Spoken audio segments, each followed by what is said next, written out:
Jesus explains Distortion of the Divine Word and Free Will. October 3rd, 1961, Message 8009, from Jesus through Bertha Dudde. Spoken by Pascal. Only that which reveals love, wisdom, and power originates with me. You may therefore always use this as your standard when examining whether spiritual teachings are of divine origin or whether humans are their authors. If you perceive a lack of love or wisdom, or if my power is cast into doubt, then you are being presented with spiritual teachings that did not originate with me. But this test will be difficult for you unless my spirit grants you assistance. And you must first ask for this assistance, for your intellect alone will not be able to render a correct judgment. Yet to those who earnestly seek the truth, I will grant it.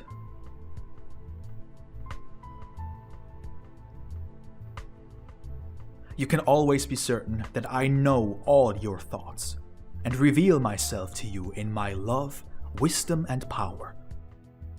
For you are the vessels into which I may pour my spirit, so that a light may be brought to mankind to dispel the darkness. For you do not know of the adversary's workings in the end times. You do not know all that he undertakes to extinguish the light from the heavens, to nullify my work, and to falsify the pure truth that originated in me. But I will never hinder man's free will should he alter my word and use it to serve my adversary, the word I have sent from on high to earth. You do not know with what cunning and treachery my adversary proceeds when it comes to undermining the truth. Even though I protect my vessels from his influence, I cannot and will not prevent it when a person's free will presumes to make changes to it.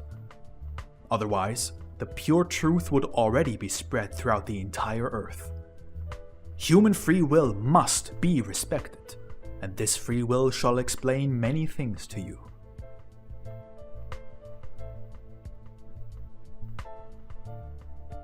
Human beings are imperfect, and when something perfect is offered to them, when the pure truth is conveyed to them from me, it does not remain as pure as it is when it emanated from me. For the human mind comes into play, and my adversary can still influence it, especially when a person seeks worldly advantages. I do not prevent this, but I continually ensure that the pure truth is conveyed. I bestow a new light upon those who desire to stand in the light, for they shall not be the ones to suffer because of a will that is misdirected, a fact always evidenced by a distortion of my pure word.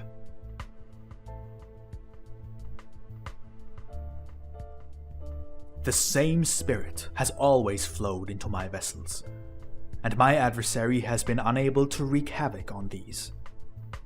Yet time and again he finds those who are submissive to his will, and then the work of defilement is already accomplished. My pure water of life has been mixed with human additions, and the healing power has been lost. For whatever emanates from the adversary has a negative effect. It cannot be a blessing, nor can it be conducive to the salvation of the human soul.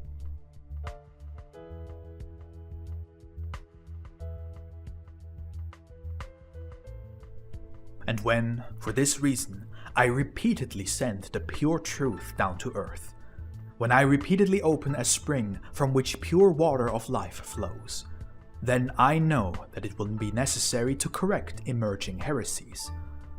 I know that earnestly seeking people take offense to such teachings, and to them I wish to provide clarification, for my light is not to be presented to the people in a dimmed state, but it is to shine brightly into human hearts, and proclaim to them my love, wisdom, and power. The people are to know and love me as I am, and that is possible only through the imparting of the pure truth. I myself speak to you, the people, and you can truly believe my words.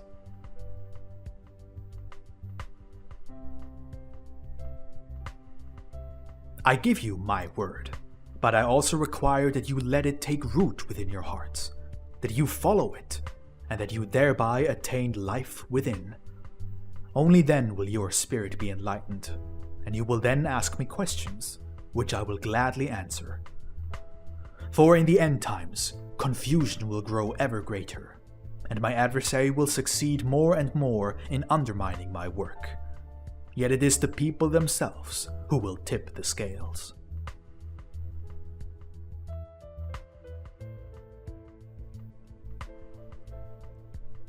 Whoever seeks me, and thus earnestly seeks the truth as well, will find it and recognize it as such. But it can be conveyed to you only through the working of my spirit, because by human reason alone, you would be incapable of distinguishing between truth and error.